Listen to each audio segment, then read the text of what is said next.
प्रभूचा गौरव असो आत्ता आणि सदा सर्वदा. आत्ता आणि सदा सर्वदा प्रभूचा गौरव असो.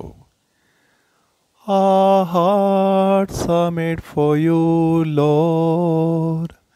Our hearts are made for you. They will never find rest until they find their rest in you.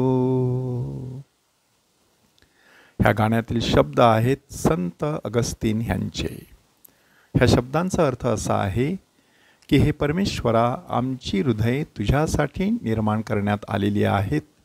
ती तुझ्यामध्ये विसावा पावल्याशिवाय कधीच शांत होणार नाहीत. काल आपण संत मॉनिका हिची स्मृती साजरी केली. तिच्याविषयी संत अगस्तीनने किती सुंदर असे उद्गार काढलेले आहेत बघा. हे परमेश्वरा, आज मी जर तुझा पुत्र असेल तर त्याला कारण तू मला चांगली आई दिलेली आहेस. ह्या एका वाक्यामध्येच मॉनिकाने संत अगस्तीनच्या जीवनावरती केवढा मोठा प्रभाव पाडलेला होता ते आपल्याला स्पष्टपणे दिसून येते. उत्तर आफ्रिकेतील तगास्ते ह्या ठिकाणी पॅट्रिशियस आणि मॉनिका ह्यांच्या कुटुंबामध्ये संत अगस्तीनचा जन्म झाला आणि तरुणपणी मानिकेइझम नावाच्या एका चुकीच्या विचारसरणीचा तो बळी बनलेला होता. ह्या विचारसरणीनुसार ह्या जगामध्ये दोन प्रकारचे देव आहेत. एक आहे चांगला देव आणि दुसरा आहे अतिशय रागीट असा देव. किंवा ह्या जगामध्ये दोन शक्ती आहेत, चांगली शक्ती आणि वाईट शक्ती. आणि ह्या दोन्ही शक्ती समतुल्य आहेत, म्हणजे दोघांची ताकद सारखीच आहे. ही ख्रिस्ती शिकवण नाही. ख्रिस्ती शिकवणुकीनुसार परमेश्वराची ताकद ह्या जगातील सगळ्या शक्तींपेक्षा महान आहे. आणि म्हणूनच मानिकेइझम नावाच्या विचारसरणीचा बळी बनलेला संत अगस्तीन एकीकडे परमेश्वराकडे ओढला जात होता, परंतु दुसरीकडे ह्या जगातील सुखासीनतेचा बळी बनलेला होता. वयाच्या 33व्या वर्षापर्यंत तो पापाच्या चिखलामध्ये जणू काही लोळत होता आणि त्यासाठी मॉनिका अश्रू ढाळत होती.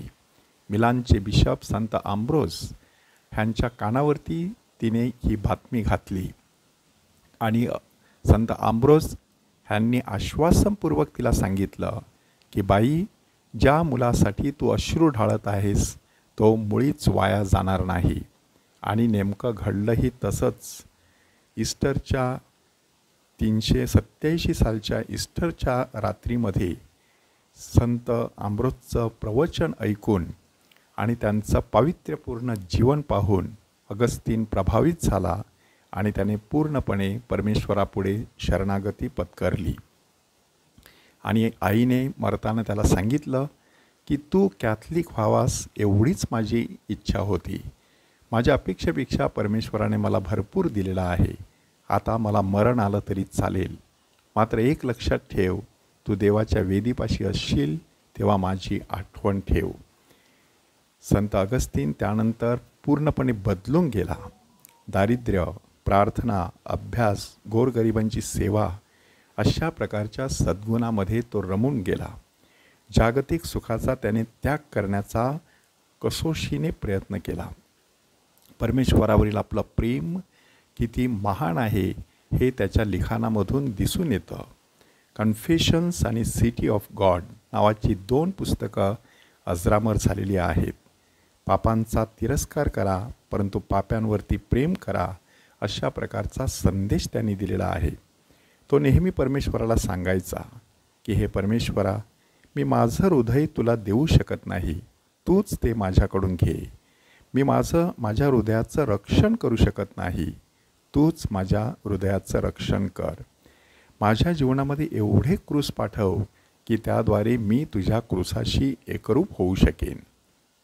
संत अगस्तीन 430 साली 28 ऑगस्ट ह्या दिवशी मरण पावले. परंतु त्यांनी आत्तापर्यंत झालेल्या अनेक धर्मपंडितामध्ये खूप वरचं स्थान मिळवलेलं आहे. त्यांच्या मते प्रेमाची ही ज्वाला देवा तव हृदयी पेटे, तशीच पेटो प्रेम ज्योत मम हृदयी विश्वपते. प्रेमाची ही ज्वाला देवा. परमेश्वराच्या हृदयात प्रज्वलित असलेली प्रेमाची ज्योत आपल्याही हृदयात प्रज्वलित असावी, अशा प्रकारची संत अगस्तींची प्रार्थना होती. आणि तीच प्रार्थना आपल्याही ओठावर असावी, अशी कृपा परमेश्वराकडे मागूया. प्रभूचा गौरव असो आत्ता आणि सदा सर्वदा. आत्ता आणि सदा सर्वदा प्रभूचा गौरव असो. आजच्या दिवशी आपण आपले पोप लिओ यांच्यासाठी विशेष प्रार्थना करायला हवी. कारण पोप लिओ हे अगस्तिनियन धर्मसंस्थेचे धर्मगुरू होते आणि त्यांनी त्या धर्मसंस्थेमध्ये अत्युच्च पातळीवरती कार्य केलेलं आहे.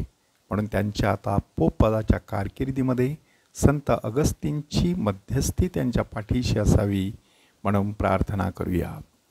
हे संत अगस्तीन आम्हासाठी विनंती कर. हे संत मोनिका आम्हासाठी विनंती कर.